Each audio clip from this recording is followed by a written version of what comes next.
Welcome to Raiders of the Lost Podcast, the ultimate film and TV podcast. We're your hosts, James And Anthony. This episode will be a preview of House of the Dragon and everything we know.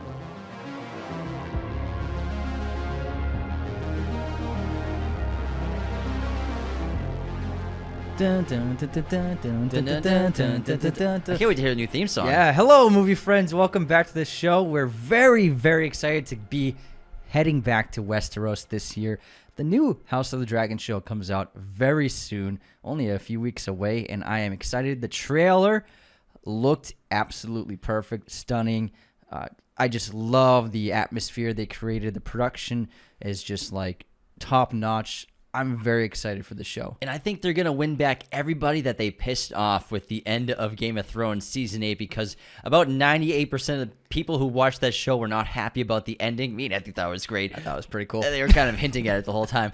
But anyways, we obviously know they diverted from the books, but I think House of the Dragon has potential to be one of the best shows of the year. I think it's going to win the heavyweight bout between this and the Rings of Power. I'm very excited about it. The trailers look excellent. We have full-fledged dragons ready to go. We're following the Targaryens as they're at the height of their powers rather than just Daenerys, who's the lone Targaryen basically for Game of Thrones until, spoiler alert, we learn who other Targaryen there is in the show, Jon Snow. But she's just pretty much by herself. She's pretty much by herself. His name's actually Aegon Targaryen. So now it's going to be really interesting to see an entire world of Targaryens as they have control over the kingdom. I can't wait. And actually, this is a show that's not just a spin-off. This is actually based on a lot of writings of George R.R. Martin, so it comes from the real lore by the author. It's going to be very closely tied to what he put on paper, so I think the loyalty of the writing is going to be shown on screen. Plus, he's heavily involved with the showrunners, with the writers of the show, with the directors. He's there on set a lot of the time. He's part of the production because, I think that's what's He's playing one of the dragons. he's actually going to get his head on a spike. Oh, cool. He will get his head on a spike. He was told from the creators because that's what he wanted in Game of Thrones. He's like, I want my head on a spike somewhere on a stake. And they couldn't figure it out. They couldn't do it. How do you not figure it out? I don't know, but this time they're like, George, you're going to get your head on a spike. I promise it's going to be epic. I cannot wait for the show. The first episode is going to air on August 21st, and it will be a weekly episodic show. And then obviously we know Rings of Power will be dropping on September 2nd. That will be weekly episodic as well, so it's going to be a great summer fall. Fantasy fans are going to be losing their minds. We're going to be losing our minds. I cannot wait. Yeah. We love Game of Thrones. You're a huge Game of Thrones fan, and you got me back into it, which I will thank you for. You were so stubborn. I was. You're like, Game of Thrones sucks. It's like swords and swords. No, and I called it tits and swords. Tits and swords. And this is all bull BS. And I was like, bro, you have no idea. This is such a good show. It got great. Season 5, the production got really great. I will admit, in this production was excellent by season 7 and 8, even though not a lot of people loved it. We had so many great episodes, but that production was off the charts. And then Rings of Power, obviously, preview episode. As Anthony was saying, this story is based on actual writings of George R. R. Martin. So he wrote Fire and Blood. This book came out in 2017. It tells the story of House Targaryen from a family from a series, A Song of Ice and Fire. Although originally planned for publication after the completion of the series, Martin has revealed his intent to publish the history in 2 volumes as the material had grown too large. The first volume was released in 2018, and the second volume will be turned into what is adapted as the House of the Dragon TV series. He also wrote Dangerous Woman and Rogues. Now, Dangerous Woman includes 35,000-word novella by Martin in the Princess and the Queen, or the Blacks and the Greens, which is about the Dance of the Dragons, the vast civil war of the Targaryens, which this show is going to be based on. It's basically a giant civil war after Aegon died, and then it's basically his kin and his generations afterward in their battle for the throne. The Targaryen family, we learn obviously in Game of Thrones that Targaryens used to rule for a long time. They ruled for generations, and this show is taking place. The characters of this show are like Daenerys's like great aunt, great grandfather, and it's about 200 300 years before the timeline. I think it's 2 BC when it starts. I love how it's far removed from what we're familiar with. I'm not sure I would have liked it if we would have seen like a young Ned Stark and like 20-year-old Robert Baratheon. And so I actually really like the approach of going way back into the history of the Dance of Swords. And a quick summary of what this show is Centuries before the events of Game of Thrones, House Targaryen, the only family of dragon lords to survive the doom of Valyria, took up residence in Dragonstone. Fire and Blood begins their tale with the legendary Aegon the Conqueror, creator of the Iron Throne, and goes on to recount the generations of Targaryens who fought to hold the iconic seat all the way up to the civil war that nearly tore their dynasty apart. So Aegon the Conqueror, he's going to be he was the father of Paddy Constantine's character, King Viserys in this. I don't believe Aegon will be appearing in the show. I believe he's already dead by the time the events of the show take place. So they'll take off after Aegon the Conqueror has passed away. That's when we'll start the show, I believe. Yeah, so Viserys, played by Paddy Constantine is the king at the time of this moment. In the Game of Thrones prequel, House of Dragon, the timeline and politics show a very different Westeros, where Game of Thrones, like we said, depicts Daenerys as pretty much the only Targaryen going after the throne. This will feature an entire dynasty of the Targaryens, probably all vying for the throne at different parts of the show and series and seasons. We can only assume that, you know, when God flips a coin, when he has a Targaryen, it's going to be either someone crazy or someone noble. And we can assume that everyone in the Targaryens, a lot of them are going to be vying for power on the throne, as well as there will be Lannisters in the show. Obviously, there will be Starks at some point, but the Targaryens are the kings right now. And the other main families that we're going to be seeing in the show, we'll get into them in a little bit, but House Valerian is one of the main houses. House Hightower is the other main house. These are going to be the main players alongside the Targaryens, vying for the throne, working within the inner politics of the Red Keep. So those three families, the Targaryens, the Hightowers, and the Valerians, are going to be like the Lannisters and the Baratheons and the Starks and the Targaryens. Those three houses are going to be like the new main people that we see. But all those houses we know and love will be present in Westeros at some point here and there. Now, House of the Dragon has a couple of showrunners. It was developed by Martin himself alongside Ryan Condell, with the latter serving as a showrunner alongside longtime Game of Thrones director Miguel Sapochnik. Other key players returning include composer Rami Jawadi. Now, we're getting a lot of this information from GameOfThronesFandom.com. George R.R. Martin explained in a blog post on February 20th, 2022, how the series was developed from conception to assigning specific scripts for the first season. In the early production phase, Martin himself collaborated with Ryan Condell on a pilot script for the first episode, but when the Long Night prequel pilot was suddenly rejected in October 2019, HBO greenlit a full first season of House of the Dragon, skipping the pilot stage entirely, surprising even Condell. In a blog post, I'll tell you why. I'm sorry. Okay, no dragons. No dragons? Yeah. That's probably why. Targaryens have the dragons. In his blog post, Martin listed that season 1 writers' rooms consisted of 8 people: Ryan Condell, Sarah Hess, Gabe Fonseca, Ira Parker, Ty McKell, Charmaine DeGrate, Kevin Lau, and Eileen Shim. He also said that some of them have moved on to other projects, but some will be returning for season 2. He himself was involved heavily in the screenwriting processes. So the showrunners are Ryan Condell and Miguel Sapochnik. Miguel Sapochnik directed 6 episodes of Game of Thrones, including episodes The Bells, The Long Night, The Winds of Winter, The Battle of the Bastards, which he won an Emmy for, Hard Home, and The Gift. He directed 3 episodes of House of the Dragon, including the pilot, the first episode. He also directed films Finch, Repo Men, and episodes for House, True Detective Season 2, and many other TV shows. Oh, did you say Finch? Yeah. Oh, the Tom Hanks movie. Yeah. That's with Roger Deakins did the cinematography. Really good movie. Ryan Condell, he wrote scripts for movies like Hercules and Rampage. He created the series Colony and was a showrunner on that. He wrote 4 episodes for House of the Dragon, including the pirate script and the series Bible. He also worked on a canceled fantasy western that he was doing with George R.R. Martin. Condell is familiar with A Song of Ice and Fire, having discovered the series when A Storm of Swords was published. According to Martin, Condell originally wanted to create a show about the tales of Dunk and Egg, a series that Martin claims is not yet ready to be brought to television. And in terms of the geography of what we're going to be seeing in the show, obviously all we've seen is one main trailer, but it doesn't look like we're going to be seeing any snow anytime soon. We're not going to be up in the north. We're going to mostly be in King's Landing, the Red Keep, which is the castle where the royalty live and where politics are played out. Dragonstone, which is where the Targaryens are from.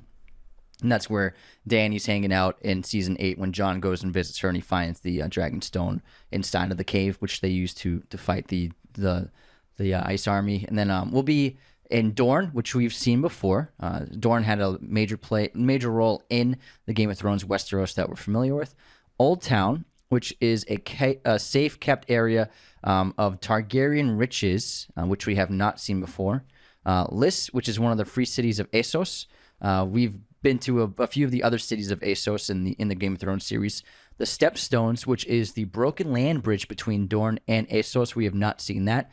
And then Harrenhal, the massive fortress above God's Eye, melted by Valerian the Dread, another new place. So we're getting rid of familiar places in terms of a lot of places of the north. And looks like we're going to be seeing a lot of new sites in this season. I cannot wait. Let's not say there won't be no snow yet, because filming locations included Malta, Iceland, Croatia, Northern Ireland, where most of the shooting took place. There were 2 filming units, one named Fire and one named Blood, one designated as the home unit filming in the British Isles, and another travel unit which filmed in the Mediterranean country plus Iceland at times. The travel unit had to face difficulties of transport and on-location shoots, thus to balance the workload. Most of the large battle scenes were filmed by the home unit. For House of the Dragon, Fire Unit is the new home unit filming in England, while Blood Unit is the travel unit that filmed in Spain and Portugal. And I'd love to just hop back onto production information real quick. So this show has a pretty high budget, although it's kind of a fraction of the cost of what we've been hearing from some of these other shows. We know that Stranger Things season 4 was $300 million for the season, and then The Rings of Power, the series cost $1 billion, but season 1 costs Amazon $465 million for the production.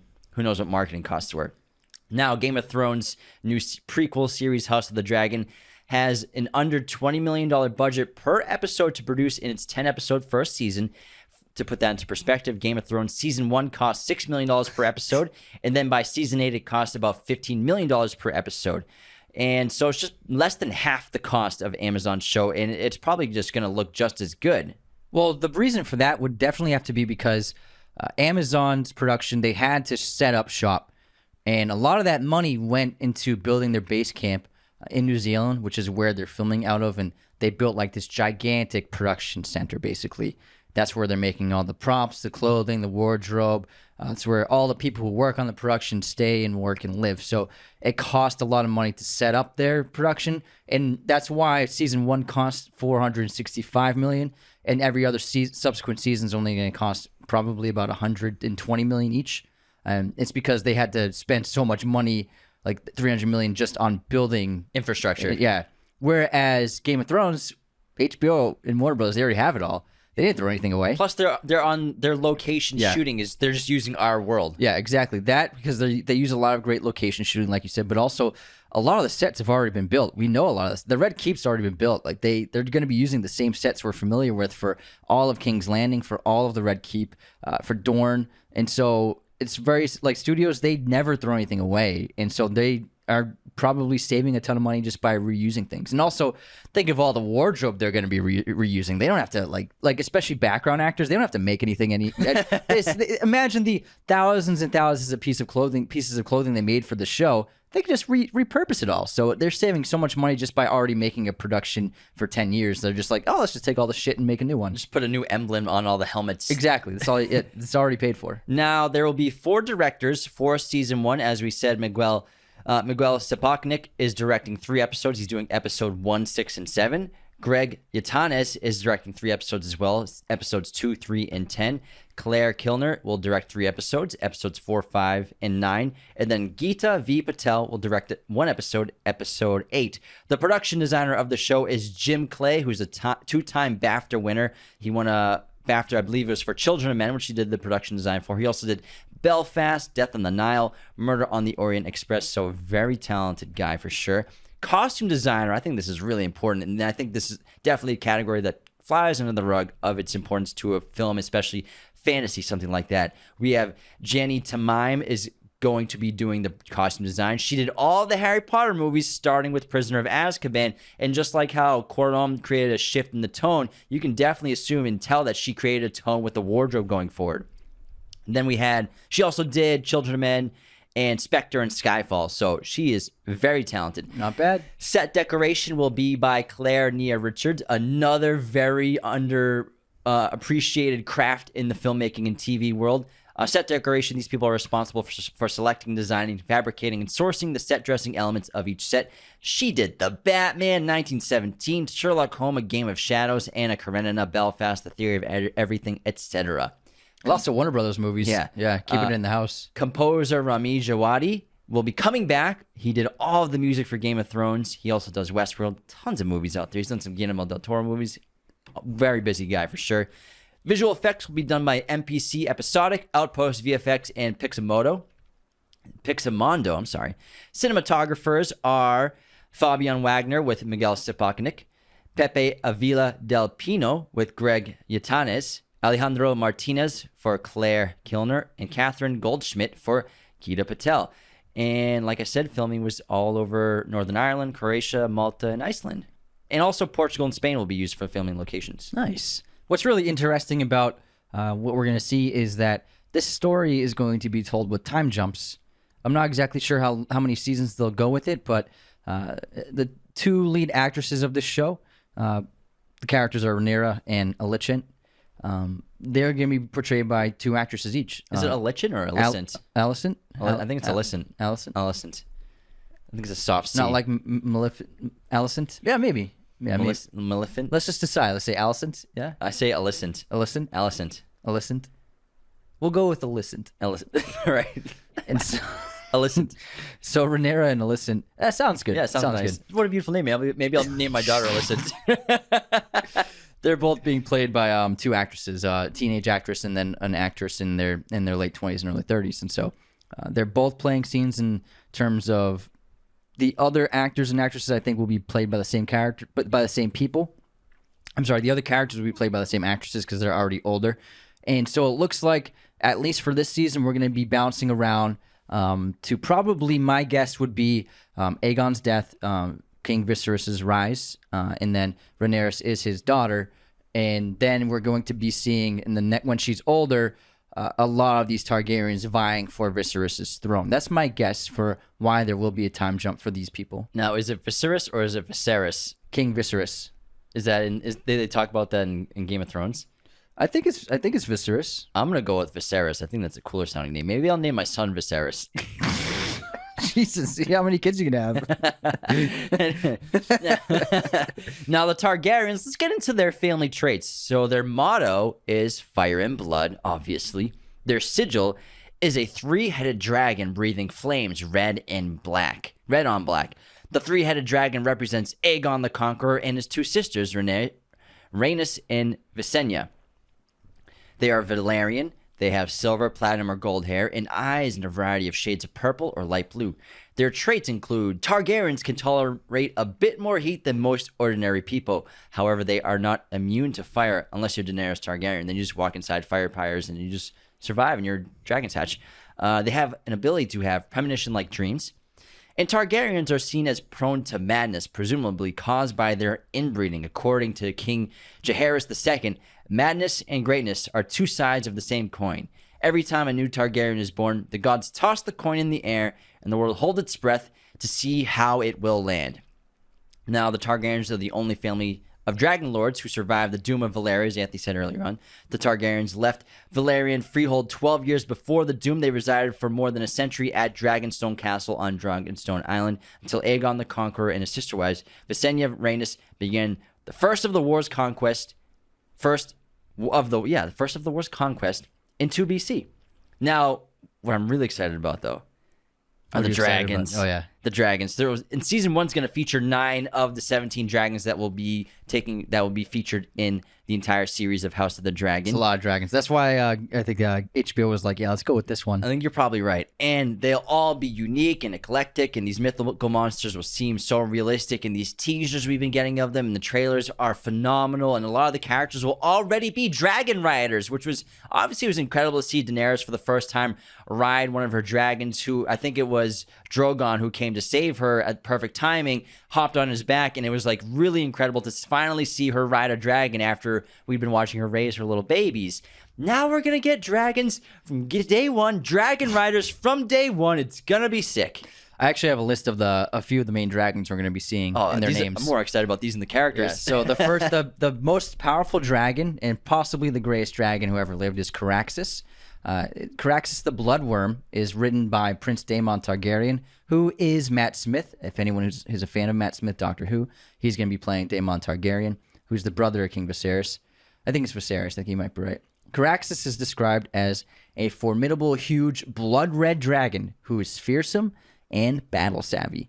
The next major dragon we're going to be seeing is Cerex. The she-dragon is written by Rhaenyra Targaryen, she is the daughter of King Viserys, the heir to the throne after her father. Cerex has yellow scales and is a huge and formidable, but not as battle-hardened as Caraxes.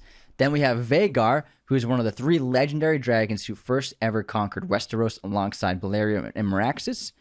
Then we have Sunfire, written by contender Aegon II, who is going to be a kid when the show starts, but he'll grow into probably a teenager.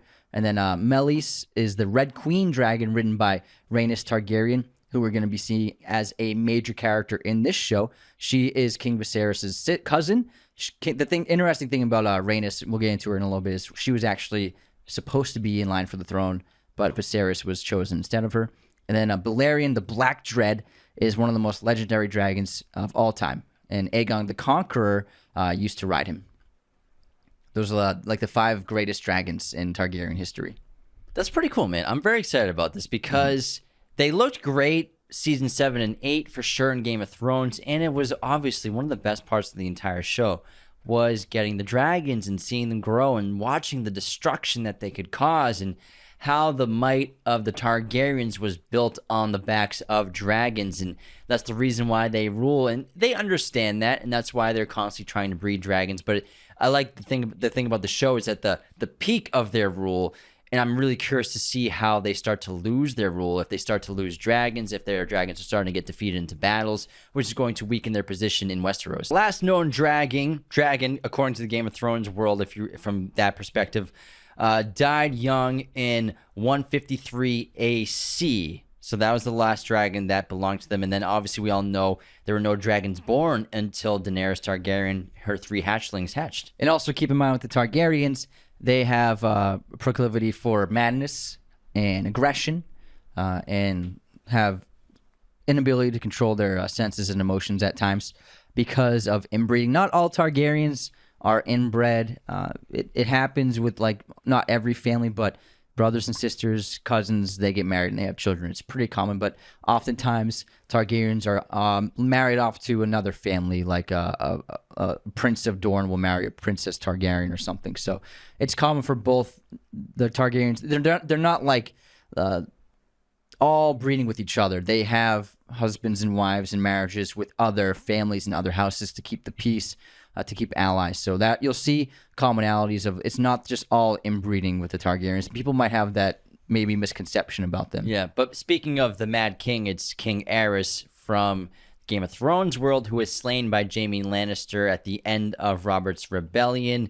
Now, the thing with King Aerys, maybe we'll get a character like him, whether it will be one of the Targaryens. Maybe it's Matt Smith's character, Daemon. He seems like a hothead from the trailer. Maybe he will be he's going to be having madness inside of him because King Aerys was so mad that he believed himself to be somewhat of a dragon in human skin. That's why he killed his victims in similar manner by burning them alive. And even Khaleesi, Daenerys was doing that at one point in season 8. She was burning people alive from her dragon. So it's really interesting to see. I'm curious to see if we'll have a Mad King or a Mad Targaryen just trying to have the throne for himself or herself. But also the thing with the Mad King is he wasn't just like mad, like born mad.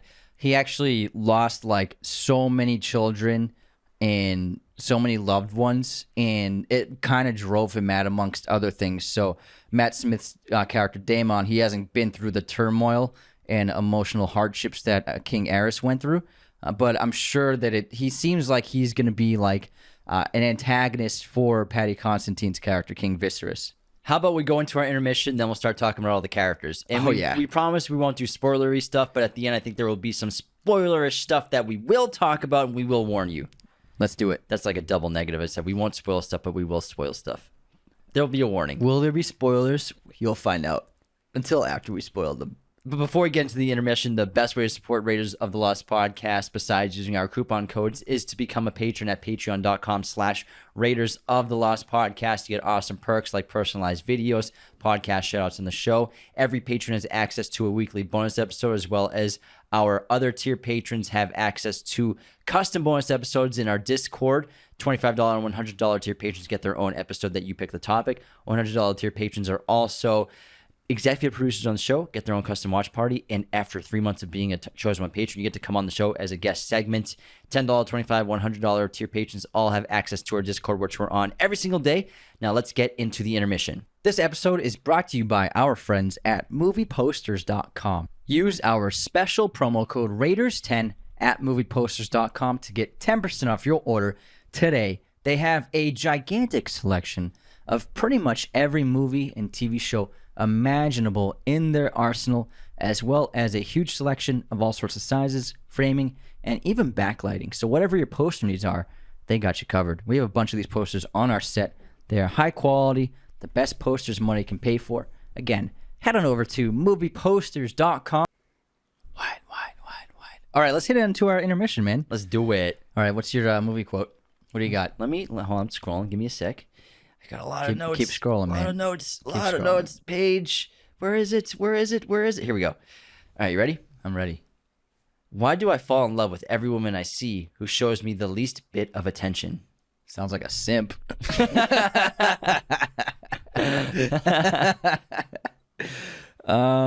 Say it again. Why do I fall in love with every woman I see who shows me the least bit of attention? I don't know. That is Joel in Eternal Sunshine of the Spotless Mind. Good one. He is a simp. Hey, man. He's going through a lot. He is going through a lot. Okay, here's my quote. A hobby should pass the time, not fill it. That's a great one. Psycho. Correct. Nice one. Nice. Every boy's best friend is his mother. A boy's best friend is his mother. Guess this movie release year. Cinderella Man. 2005. Nice. Oh, yeah. Cinderella Man. Cinderella Man. The Eminem song. Yeah, man. I don't think he made it for that movie. I don't think so either. Yeah. That's I on. think he stole it. What album is that on? Recovery. That's on the Relapse or Recovery? I think Relapse. I think maybe Relapse. Yeah. Maybe Recovery. I think it's the one where he's walking. Oh, that's Recovery. Yeah, Recovery. Because Relapse, Relapse is, I think, is his best album. It's an insanely good album. I haven't listened to him for a while, so I can't tell you. I can't speak on it. It's got some bops on it. It's been about a year. Okay. Oh, what's your movie release year? Oh, that you said it. It's the wine. I'm pulling a Cersei Lannister and just drinking red wine tonight. Yeah, I was just I chained Anthony down and I was pouring it down his mouth like Cersei. It's too much. It's too much. Okay, Crimson Tide.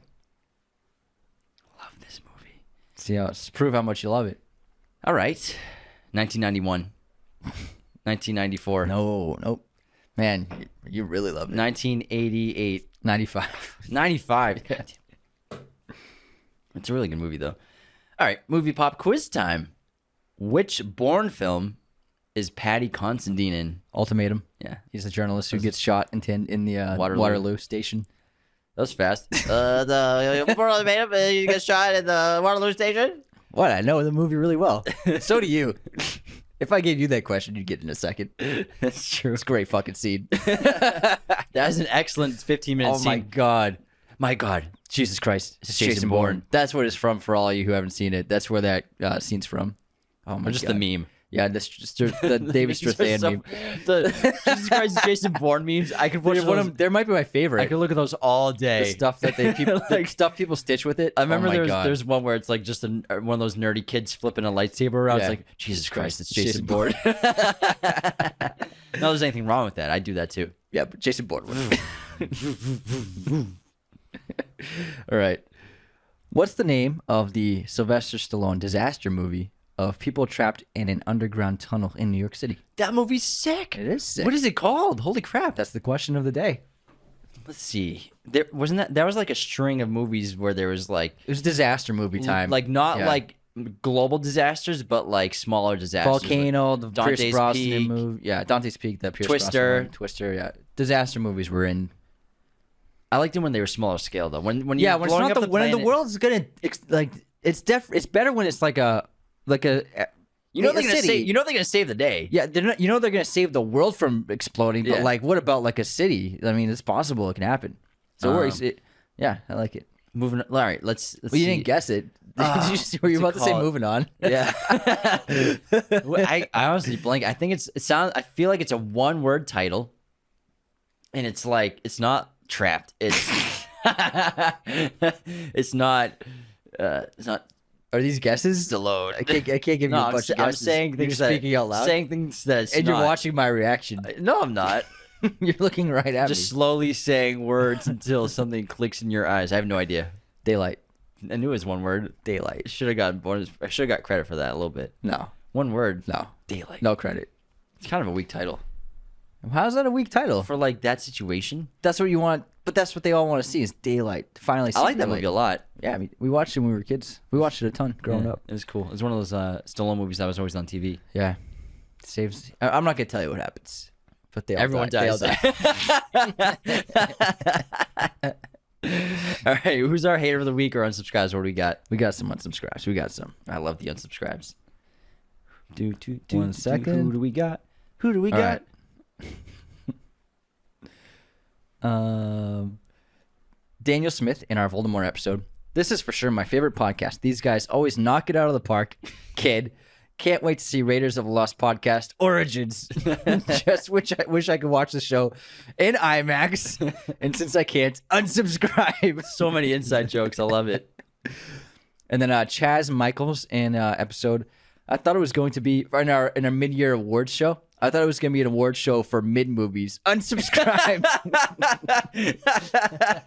like that one. That was a good one. And then in our clip, we were talking about film bro, the term.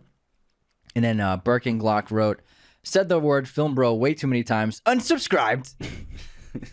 So many of the comments were, I know what a film bro is these guys talking. Because the clip was how we don't like the term film bro. Oh, yeah, exactly. And then Adam Kramer, love you guys. I'm so happy to be here to watch you grow.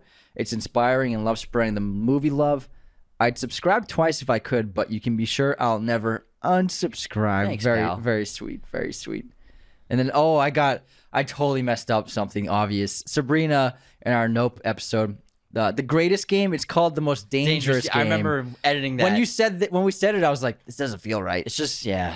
I was editing and I'm like, oh, we're going to get called out for that. You mean in addition to your treasure trove of movie knowledge, you don't also know all of the literature titles to ever exist? Unsubscribed! But also keep up the great work. My most favorite movie podcast, hands down. Thanks understanding. Sabrina. People make mistakes. We make many. I remember I was editing. I'm like, oh, most greatest game. Greatest game? Man, no way. All right, we have a great 5-star review from Keegan OC10. My go-to movie podcast. I discovered this podcast a year and a half ago. I found them on TikTok and started listening to them. One of the best things about these guys is they always interact in the comments section. Almost interact in the comments. Oh, sorry, I can't read right now. Almost every time I comment, they respond. It is so cool of them to do that. They respond on TikTok and YouTube. Their knowledge of film is endless, although we do make mistakes as we just realized. And I've always found myself relating to their perspective on film. Just an incredible podcast and can't wait to listen to more. Keegan. Thanks, Keegan. Thank you so much, Appreciate pal. it. Really appreciate you tuning in. We have a Godfather shout out today. Who's the Godfather today? Michael Kelly. Michael Kelly! We made you an offer. You couldn't refuse. You became a Godfather patron. On the day of our daughter's wedding. Our daughters. Yeah, we have the same daughter.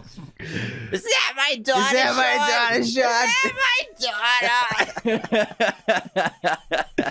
But Michael, we appreciate you being a patron of the show. It's very helpful for us doing this full time, and you're awesome. And Michael's Godfather review is Escape from New York. Oh, hell The yeah. great John Carpenter, Kurt Russell collaboration. We just watched the thing, so Yeah, I we just can't wait watched- to yeah. revisit this one. It's a great one. Heck He plays Snake. It's so awesome. I love it. Which one do you like better, New York or LA? New York. I think I like New York better too. On this day in film history, today is August 18th. In 1926, the first weather map was televised for the first time. Wow. In 1972, Deliverance was released. Squeak! 1995, Mortal Kombat was released. In 2006, The Illusionist, Snakes on a Plane, and Accepted are released. In 2017, The Hitman's Bodyguard, Logan Lucky, and Wind River are released. And happy birthday to the late Patrick Swayze, as well as Robert Redford, Christian Slater, Edward Norton, and Andy Samberg. Just all white dudes, man. I don't decide who. Jesus. Jeez, I don't man. decide who gets born. Okay, man. Wow. Wow. It's all the movie people I could find. This is not an inclusive date.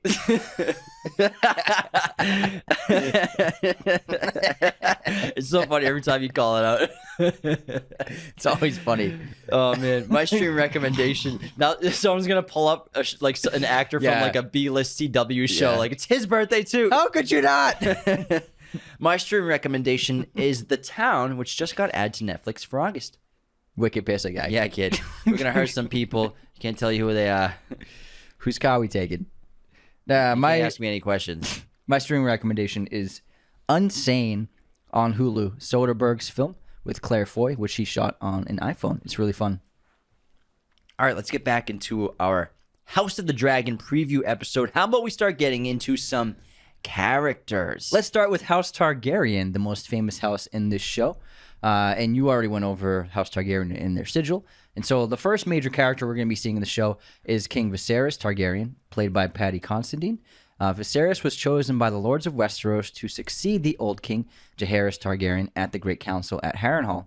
A warm, kind, and decent man, Viserys only wishes to carry forward his grandfather's legacy, but as we've learned from Game of Thrones, good men do not necessarily make for great kings. Now, he was actually not the next in line for the throne, but our other Targaryen, his cousin, Princess Rhaenys Targaryen, was actually next in line for the throne. But just like the end of Game of Thrones, where they had the council vote for who the next king should be, and then for some reason they voted Bran.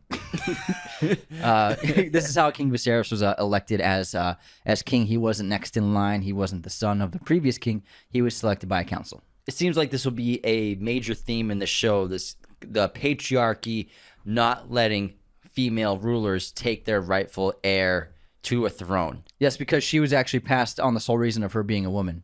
That's why they decided to pass on her. Now, Paddy Considine is an awesome actor. He's an obviously Bourne Ultimatum. He plays a journalist, but he's been getting shot in the face. Should listen to Jason. Took that bullet like a champ. He got too nervous. But he's in a lot of great movies, and he's got small roles in TV shows as well that are great. He's so good in Peaky Blinders. He plays the priest in season 3. He's in a bunch of great movies. But I'm a huge fan of Paddy Considine. I think he's a great selection for King Viserys. I think that, what I'm so intrigued about with season 1 of House of the Dragon is who's gonna die. Someone's gonna die. Someone big's gonna die. They're gonna kill somebody off. No one expected, unless you read the books, to see Ned Stark get his head cut off at the end of the show. So I guarantee someone on this list is getting their goddamn head chopped off. I don't know who it's gonna be, or they're gonna get burned alive. And I mean, is it going to be King Viserys? Who knows? It's going to be somebody else. But that's something I'm really intrigued about going through these characters. Who's the first to go? But I think Paddy Considine is just a really well-respected actor, a great presence, very talented guy. I think he's a great choice to have on the throne of the show starting season 1. He seems like a Ned Stark type of person. Kind of, yeah. Next up, we have Rhaenyra Targaryen, who is played by Emma Darcy for the present day. And then Millie Alcock will be playing Rhaenyra as the younger version of the character for the time jump. And now, as the firstborn child of King Varys Targaryen, Princess Rhaenyra Targaryen will be a key character in House of the Dragon. She was named Viserys' heir after the death of Balon, Viserys' second son. His first son remains unnamed, but died during infancy like Balon, while their mother Aemma also passed away. Rhaenyra is also best friends with another major character in this film, a part of the House Hightower, Allison Hightower. They are best friends since childhood, but the vie for the throne is going to make that not great friendship. Yeah, not a great friendship. Not a great friendship. And then we have... Actually, so Emma Darcy, she is a pretty young actress. I'm sure she's got a ton of talent. I haven't really seen anything she's in, I don't think so. She was in Truth Seekers. She was in Hannah, the TV series in 2020. That was Prime Video, I believe. Mothering I think Sunday. she played Hannah. No, she's the character Sonia Richter. Oh, never mind. So Sonya. Oh, interesting. Esme Creed Miles was Hannah in the TV series. Yeah, she was young, I guess. Yeah. So I haven't seen her in anything yet, but I mean, if she's going to be a main player in the What do you mean you haven't seen Game her of in Thrones anything yet? What is wrong with prequel, you? I'm sure she's very talented. Next up, we have the Doctor, Matt Smith. Our Doctor. He's going to be playing Daemon Targaryen. Prince Daemon is the younger brother of King Viserys and a complicated character in his own right. While Daemon supports his brother's claim to the Iron Throne at the Great Council, he largely does so out of his own lofty ambitions, believing it will place him next in line if Viserys dies without any sons. And so Daemon Targaryen is going to be an antagonist for King Viserys and for Princess Rhaenyra. So that's in the trailer. That's what's so trailer. intriguing about this character. I love a good baddie, and Daemon looks like the baddie. And in the trailer, they talk about how King Viserys says to Daemon, "I've chosen an heir, or I've selected a new heir," and Daemon says, "I'm your heir." So I'm really excited to see their rivalry, because it's clearly, I bet that's episode 1 that happens, and I'm sure Daemon is going to try to make a play for the throne with violence and using his huge red dragon. Daemon is also regarded as one of the greatest warriors of his age. Although he is strong-willed and roguish, he is also very ill-tempered. So it looks like he has that. They flip the coin, that man. Mad King trait. I want to see that Mad King blood in somebody. And Matt Smith, we love the guy. He's our doctor. I feel like he hasn't had his moment yet since Doctor Who. I feel like he thought Morbius was going to be his. He's just turned into a dancing meme. Yeah, honestly, but the thing is, most people don't blame him for that. When you go online, people don't blame him for that at all. They're mostly like against the entire film in general. Absolutely, yeah. They're like, he was like a victim almost in that role. But I mean, Matt Smith's super talented. He was just in Last Night in Soho, has a really big role as an antagonist as well, kind of. But I think that, he's super talented. This, I think, will definitely get him like household recognition, because a lot of people are going to watch this show, and I think he's going to be a top performer in it. Everyone in the UK knows who he is, but I think America still hasn't really latched onto him as a household name for sure. He hasn't had that thing in America yet, the big star. Not for everyone. Role. For us, we got a thing for him for sure. But yeah, movie fans probably know him really well, and then anyone who watched Doctor Who knows who he is, obviously. But mainstream American audiences probably don't know who he is. But he's the Targaryen. He's got the long blonde hair. It looks great. He fits the character so well. Describe the hair. Long and blonde and silky smooth. Moving on to the next major family that would be playing in this role in this series, House Hightower, which I mentioned earlier. Now, House Hightower is another key family in House of the Dragon, mainly due to Allison Hightower, who we mentioned earlier, who is married to King Viserys Targaryen. Her relationship with Rhaenyra will be a key feature of the show, as will her father Otto, who is Hand of the King. Only 2 characters from House Hightower have been confirmed so far. They're a vassal house hailing from the Reach. A vassal house means that they're always loyal to the house that like basically supersedes them and is superior to them. Like they'll never like really vie for the throne as a house. And they hail from the Reach that swears fealty to the now extinct house, the Tyrells, the notorious thorns in the Lannister sides. We know the Tyrells well from Game of Thrones. The sigil for the Hightowers is a tower. The first major character playing a Hightower is Rhys Ifans, who is playing Otto Hightower. Otto Hightower is the Hand of the King. Sir Otto loyally and faithfully serves both his king and the realm, and as Hand, he sees it as the greatest threat to the realm is the king's brother, Daemon Targaryen, and his position as heir to the throne. So Otto and Daemon are not going to be seeing eye to eye. And Rhys is a great actor. He's been in a lot of big franchises lately. He's in the Amazing Spider-Man 2. He had a role in Spider-Man No Way Home briefly, and then also he's great as Xenophilius Lovegood in the Harry Potter franchise. And so he's had a crazy rise in the last 15 years for not main characters in big movies, but important characters in a lot of big stories and productions and franchises, which is really cool. And then Lady Allison Hightower, played by Olivia Cooke, as we talked about earlier. So she's the daughter of Otto Hightower, the Hand of the King, and the most comely woman in the Seven Kingdoms. That means she's the most attractive and beautiful woman in the kingdom. She was raised in the Red Keep, Close to the king, in his innermost circle, she possesses both a courtly grace and a keen political acumen. So we can probably predict that she's going to be someone kind of like Sansa Stark, but maybe a little more full-fledged, where Sansa took her pretty much the entirety of Game of Thrones to get to that point of being astute politically by like season 5, 6, 7. Mm-hmm. And Olivia Cook, super talented. I mean, if you saw Ready Player One, that was a big role for her. And then also Me, Earl, and Dying Girl. She's great as well. She was also in very good Sound actor. of Metal. She's in. Oh, yeah. So super good. talented actress. Yeah. And I think excellent choice for Allison Hightower. She does a great British accent, too. I believe she's American. But I remember I watched Me, Earl, and Dying Girl. No, she was born in Northwest England. Oh, really? Manchester, mate. Well, she does a great American accent. Because I remember I watched Me, Earl, and the Dying Girl on a plane. I was weeping. I was weeping. And her accent was she? Yeah. I haven't seen that as an American accent. Yeah, it's American. Yeah, that's like in Bullet Train, which we just saw. Joey King did a great British accent. I mean, Russian. No, Joey King. She did British and Russian. Well, she's British. No, she's American. Joey King? Yeah, she's American. Let's see. Hold on. Let's figure this out. I'll bet $1,000. $1,000. All right, I'll take your confidence and believe that. But I was talking about Brian Tyree Henry, who does a British accent in that. He's not British? No, he's American. I listened to an interview, unless he was like practicing an British accent. I mean, American he does accent. American in Atlanta, obviously, but I thought he was. I thought he was British. Accent was so damn good in it. He's a very good actor. Yeah, so it was so cool to see him in that movie. But again, it's interesting when you see an American actor be able to pull off the British accent, because so many British people can do the American accent, which seems a little easier. Yeah, I think it's hard to transition to a British accent. I thought he was British watching that movie. Yeah, me too, 100%. And so Allison Hightower will also be played by Emily Carey as the younger version of Allison. So we're going to be seeing two Allisons, just like we're going to be seeing two versions of Rhaenyra. And now Rhaenyra and Alicent, they grew up as best friends, and they have a great kinship, but this thirst for the throne is going to pit them against each other in a lot of ways. We don't know yet, but that's so far. We just know they have a background of growing up together.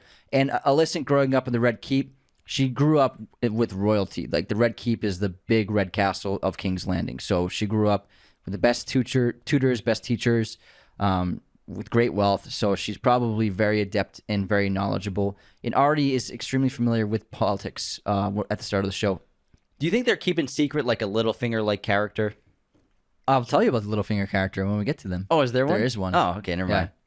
Moving on to who do you want to do next? The Valerians? Yeah, so House Valerian is the third major house we'll be seeing in this show so far. It's the second most prominent house in House of the Dragon, second only to the Targaryens themselves. Driftmark is their seat of power. We have not seen that yet in Game of Thrones in terms of the geography. Their sigil is a majestic horse with the lower half of a fish, a merhorse, for lack of a better term. They're a seafaring people, and their leader, Corlys Valerian, holds the title of Lord of the Tides. The Valerians and the Targaryens are connected both by marriage and a shared heritage. So Lord Corlys Valerian is going to be one of the lead characters from the House Valerian. He's also known as the Sea Snake, played by Steve Toussaint. He is of a Valerian bloodline as old as House Targaryen. Known as the Sea Snake, the most famed nautical adventurer in the history of Westeros. Very cool background. Lord Corlys built his house into a powerful seat that is even richer than the Lannisters and claims the largest navy in the world. So a very important ally to have on your side and a very dangerous enemy to have pitted against you. Excellent points. And House of the Dragon showrunners sought to right some of the Game of Thrones original sins, namely its lack of diversity and shoddy treatment of female characters. House of the Dragon has reimagined the powerful Valerian family as wealthy black rulers marked by flowing silver dreadlocks, which look incredible. They look I love so the cool. character design. It's cool. Sick. According to Condell, and Martin toyed with the depiction of the Valerians while writing the series, envisioning them as black conquerors who came to Westeros from the far west. According to Condell, it was very important for Miguel and I to create a show that was not another bunch of white people on screen.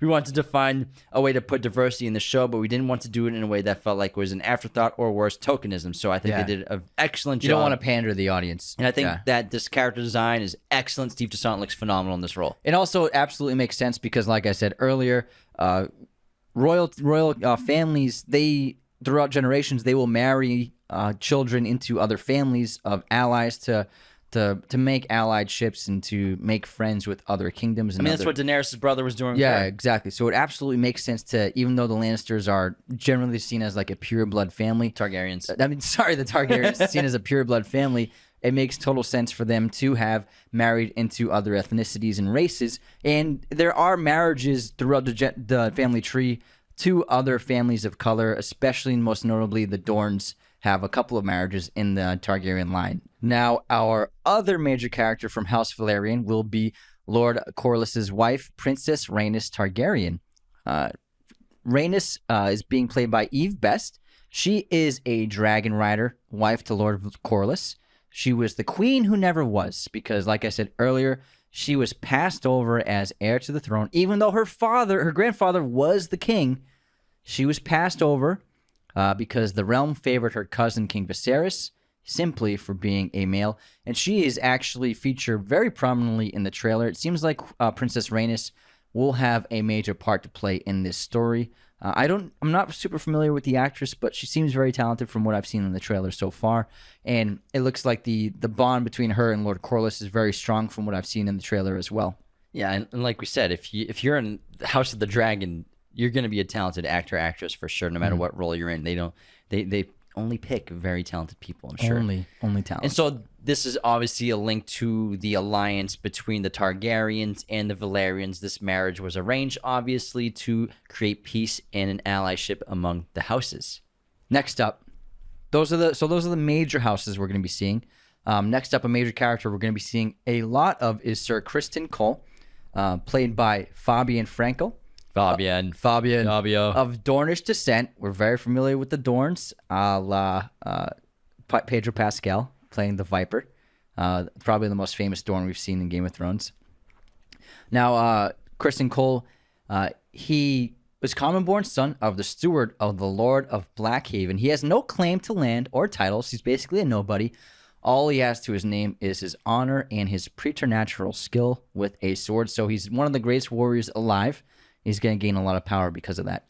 Mysaria came to Westeros with nothing, sold more times than she can recall as a slave, and she could have wilted, but instead she rose to become the most trusted and most unlikely ally of Prince Daemon Targaryen, the heir to the Iron Throne. She also acts as this season's Varys, the man of whispers. No, whispers. Oh, the bald guy. Yeah, the bald guy who all knew everything. So she's going to have a similar kind of archetype as Varys did in the Game of Thrones series. Interesting. Yeah. Now, who's the Littlefinger character again? There still? I got mixed up with Varys. Okay. Yeah, so that's what I meant. Yeah. There doesn't seem like there's going to be a Littlefinger here. There's got to be somewhere. Next up, we have Graham Mctavish is playing Sir Harold Westerling. Anyone who watches Outlander, Graham Mctavish is a major character in that show. He's an awesome actor and a total badass. Sir Harold served as the Kingsguard since the days of King Jaehaerys, who was the previous king. He is the paragon of chivalry and honor. So it looks like he's going to be playing as like the veteran Kingsguard, traditional man of honor that we're going to see in the show. Kind of like the guy that was obsessed with Dany. Guy that was obsessed with Dany. The simp, the knight. The knight who's always protecting her. In Game of Thrones, there's the older Kingsguard. He's like the oldest Kingsguard, but he's like super honorable. And they wrote him off the show. I can't remember the character's name, but that's who I'm guessing he'll be similar to. Next up, there are rumors that we're going to see a Stark. Rickard Stark is rumored to be in this. Not the Rickard Stark from Game of Thrones, who was only a generation before Ned Stark, but a different Rickard Stark from the past. Not sure anything about him. But we will definitely be seeing some Lannisters. In fact, we're going to be seeing Lannister twins. Yeah, so spoiler territory. Maybe people want to get a warning before we get into this stuff. Yeah, let's warn you. You're warned. Because it's coming from the book info. I don't want to get spoiled either, man. I was just going to say their names. Yeah, say their names. Okay, say their names. Yeah, I don't want to hear any spoilers, bro. All right, I won't bring them up then, because I did have a couple spoilers. So the names of the Lannisters are Tyland Lannister and Lord Jason Lannister. They are the current lords of Casterly Rock, and we haven't seen them in the trailers, but they are definitely part of the cast list. I actually believe that only Jason is the Lord of Casterly Rock, and the other's just his twin. Oh, I think you might be right. But the other one's like a bonehead. They're both lords, but he's the Lord of Casterly Rock, yeah. And unfortunately, we lost out to that role as well. I get another We role. didn't get it. They said we weren't blonde enough. You're too blonde. What's that from? Fight Club. That's a good one. I love it. So very talented cast. I'm looking forward to seeing all the backstabbing and double crosses. It's gonna be a lot of fun. When they first announced the show last year, I was like, oh man, a Game of Thrones spinoff? I don't know. And then I saw the trailer and I was like, holy crap. Same. That looks amazing. Even the teaser was great where they just had great animation of like the dragon emblem with fire behind it. I'm like, wow, that didn't get me excited. But they're really putting money into it, which you understand. But, I think the production of the last season was so great that it couldn't not be a great show. The only thing that could hold it back is the writing and whether they can nail the writing. But now that we all know that George R.R. Martin is so heavily involved with the scripts, with the stories, with the character arcs, it's sourced material, from his book Fire and Blood, and he sourced it himself from a lake in Wisconsin. So it's gonna be authentic to the lore of it's not gonna what be filtered, created, bro. It ain't gonna be filtered. Of what he created. So I'm really excited to tune in because that's, I think, for me, the greatest strength of the show is having the creator of the world involved with the project is really important. Yeah, because he was involved in the Game of Thrones, obviously, but he essentially, from what I read in a bunch of interviews and writings, is that he basically told the two showrunners the overall story he had in mind for the last two books because they were shooting way faster than he was writing. So writing. He's never going to finish. And so he basically had to give them an outline of what the stories were going to be, and they basically ran with that. And so in this case, he's heavily involved, and I'm excited that he's like actually helping write the storyline, helping map out the seasons. Whereas I think he might have not liked being less involved in the original series. Well, they kind of went in their own direction with the season 8. So I think he might have been unhappy with the portrayal of his writings, especially for the latter seasons. And so maybe he was like, you know what, if Warner Brothers, if you're gonna do this again, I want to be involved. I want to be there to help you structure this, make sure it's the way my vision is. And I really like that, and that also gives me a lot of hope and promise for the show. Plus, the trailer was just like lit as hell, man. Yeah, I think that's the thing. They were writing so fast, they figured out their own conclusion. Obviously, we can all assume that George R.R. Martin didn't want Dany to burn the entire kingdom with a dragon. Yeah, he did. No, he didn't. I think he did. No, he said that's not what he was going to do. Really? Yeah, he said that. They went their own way. But she sees visions of it. I think the TV series just went different routes than the books. I think this is the same ending, and that's why he's not writing the Winds of Winter.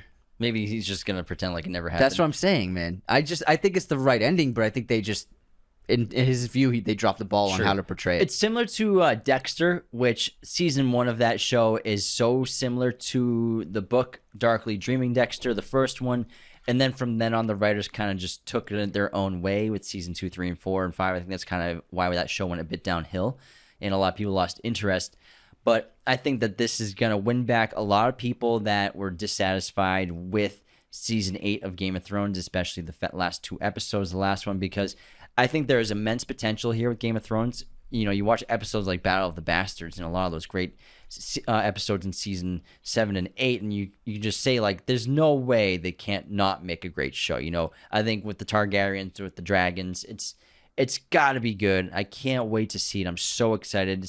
I think my next most anticipated project of the year in general, besides like maybe Babylon for a movie, and I think just House of the Dragons after that. House of the Dragon looks like the best show of the year. Absolutely, from the trailer, looks like the best. Cannot wait. So we'll be doing weekly reviews of House of the Dragon. The first episode premieres this Sunday, August 21st. So then Tuesdays we'll be doing our reviews and reactions to the episodes that we watch on Sunday. Cannot wait for you all to tune in and watch the show as well and see our episodes that we do on them. So we have about a month and a half of episodes to do on House of the Dragon. We'll also be doing episodes every week along with The Rings of Power, which will be premiering on September 2nd. So I believe our episodes for that show will be airing on Fridays or Saturdays, something like that, because I think it's going to be Thursday nights. Mm-hmm. So very exciting. Lots of TV series and content to make for August and September going forward. It's gonna have a new theme, man. I hope so. I wonder if it's gonna be as iconic. It needs. I don't know if it can be as iconic. It's hard. It's pretty memorable. Yeah. I know, he's pretty great. But moving on, I mean, that's the end of our episode on our House of Dragon preview, everything we know without spoiling anything. Thanks for tuning in. It's a long title. Yeah, It's a mouthful. the metadata is going to be a pain to write up for this one. But take care, everybody. Thanks for tuning in. Bye, y'all. This episode of Raiders of the Lost podcast has been executive produced through Patreon by our amazing Chosen One patrons, Calvin Cam, Lauren Smertz, Cody Moen, John Agras, Tyler McFly, and Becca Keene. Thank you so much for contributing to our show.